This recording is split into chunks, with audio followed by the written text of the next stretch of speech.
Salut les gars, c'est Gaki-san. Aujourd'hui, petit top 3 des mangas d'Halloween. Un peu dans l'ambiance. Let's go.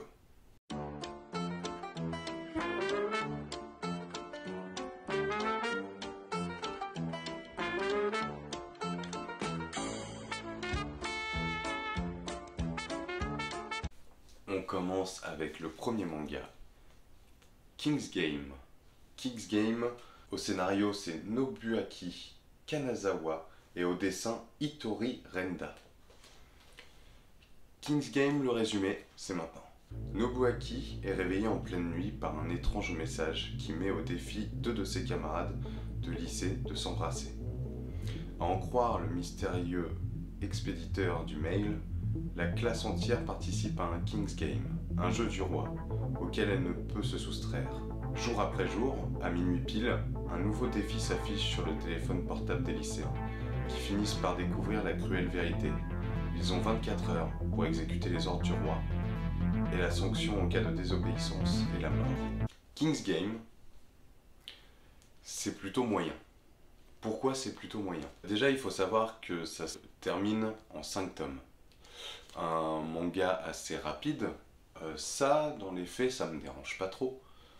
Le truc, c'est que j'ai l'impression que le tome 1 est plutôt bon.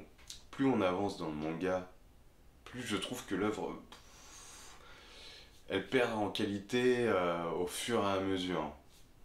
Le souci, c'est que le tome 5, qui est le dernier, il est pas très bon. En fait, il y a le final qui peut être sympa. Mais par contre, la fin en elle-même, elle est très moyenne. J'ai été un peu déçu de la fin.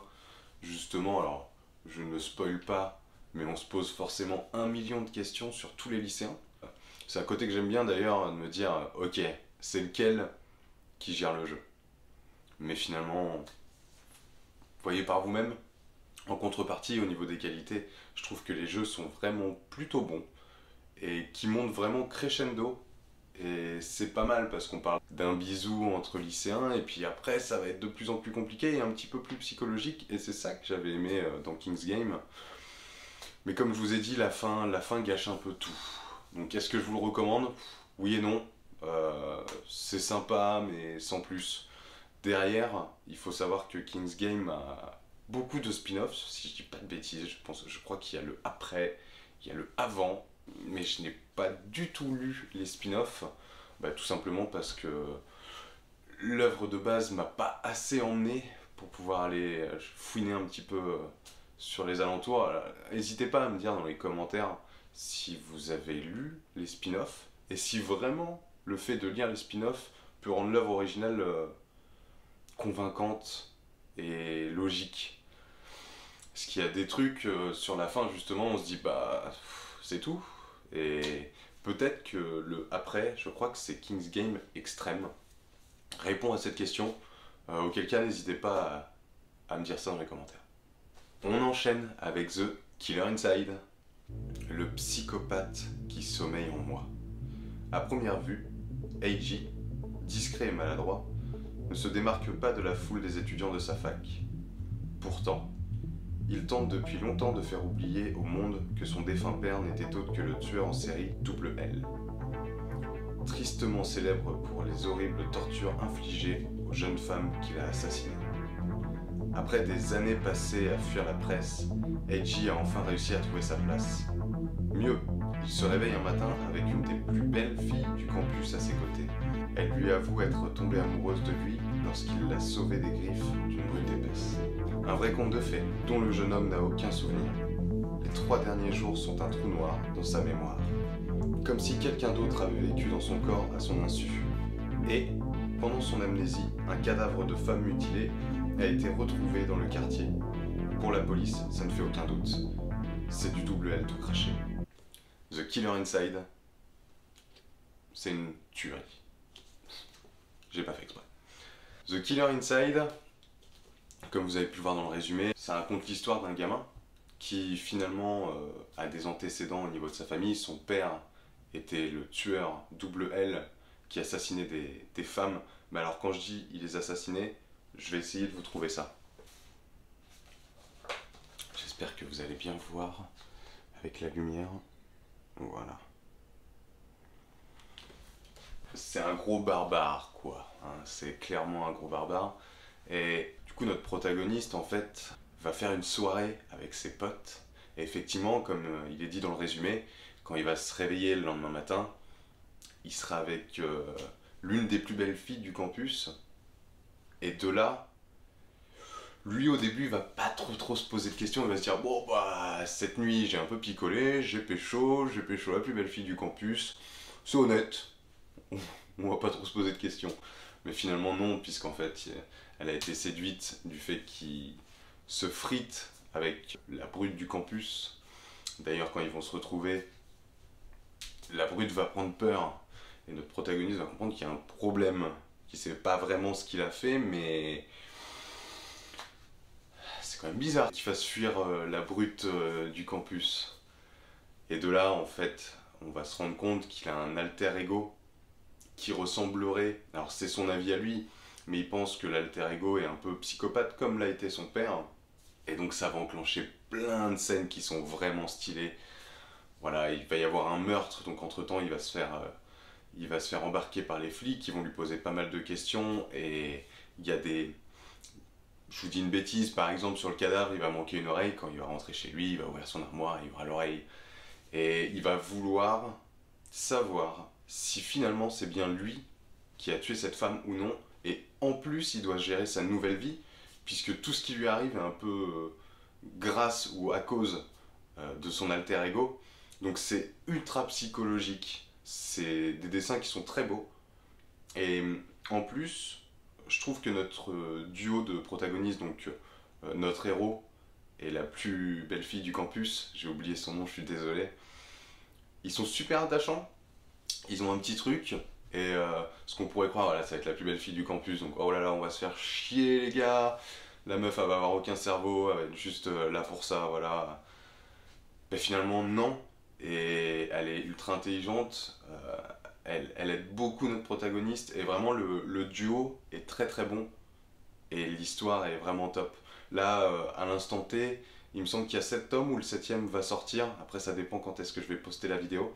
Mais moi je n'en ai lu que 2, j'en ai 3 dans la mangatech. Faut que je lise le troisième, tout simplement. J'ai hâte de continuer ma lecture. S'il faut, je vous en reparlerai un peu plus dans un avis manga peut-être un peu plus poussé. Ça a l'air d'être un manga qui est plutôt bon. Donc si jamais en lisant la suite je me rends compte encore de certains détails qui peuvent être super intéressants de vous en parler, je n'hésiterai pas à faire un avis manga sur The Killer Inside. Je vais pas faire de bond dans le passé. King's Game, The Killer Inside, par Kiun Edition.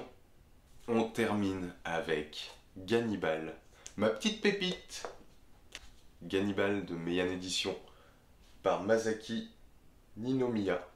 Daigo Agawa, policier de son état, a été détaché à Kug, un village de montagne reculée. Bien que la communauté l'accueille chaleureusement, lui et sa famille, la mort d'une vieille villageoise fait jaillir des doutes quant à la normalité de ce lieu. Gannibal, c'est des dessins un peu spécifiques, je trouve. C'est assez spécial. Moi, j'avais pas accroché tout de suite. Moi, clairement, c'est l'histoire qui m'a emmené et j'en oublie complètement les dessins. Je vous en ai montré quelques-uns dans le résumé. De là, ça ressemble beaucoup en termes de format et de psychologie et d'histoire un peu policière à The Killer Inside que je vous ai présenté juste avant. Sauf que j'ai quand même un petit truc en plus pour Gannibal. Tout simplement, on se pose 1 million de questions. Donc en gros, vous avez Daigo qui était flic dans une grande ville. Je peux pas vous dire pourquoi, mais maintenant il se retrouve dans le petit village de Kug. En fait, dans le village, vous avez 2 clans. Vous avez les villageois assez classiques, et vous avez le clan un peu spécifique, un peu crado, et j'ai plus leur nom. Mais il y a moyen que le côté cannibale, il soit de ce côté-là. Sauf qu'en fait, on va se poser énormément de questions. Vous avez le côté villageois, qui sont très gentils, ils sont très présents, ils sont même un peu trop présents par rapport à notre famille de protagonistes. Et vous avez les autres qui s'en fichent un peu plus, mais qui sont vachement rentre-dedans. Le policier, eux, ils s'en tapent complètement. Et on a un combat entre guillemets entre notre protagoniste et les deux clans, et il se pose 1 million de questions. En fait, clairement, il est là pour finir sa carrière tranquillou, et il y a 1 million de choses qui sont cachées. Et ce manga avance très très vite. Je reprends encore par rapport à The Killer Inside, je pense vraiment que ça va aussi vite dans The Killer Inside que Hannibal. Et ça, c'est des gros points forts. Je veux dire, on a une enquête, on a une grosse histoire, on se pose plein de questions. Et à chaque tome, on reçoit ce qu'on veut. Et c'est vraiment des très très bons mangas. Donc, si vous aimez un petit peu ce genre seinen, thriller, où on se pose plein de questions, n'hésitez pas une seule seconde, les gars. C'est des pépites. Attends, pardon. Tu n'es toujours pas abonné, toi. Je te vois.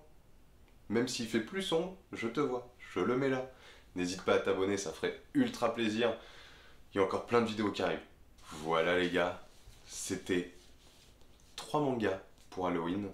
J'ai fait des résumés et je vous ai expliqué ça assez rapidement pour pas que la vidéo soit trop longue et que vous ennuyiez trop sur les descriptifs des mangas. Sachez que, mis à part King's Game, où voilà, je suis assez mitigé, après vous pouvez vous laisser tenter, hein, c'est pas tant mauvais que ça. Vraiment, quand on voit la fin, on se dit c'est dommage. Mais alors, ces deux-là, pour Halloween, c'est de la dinguerie.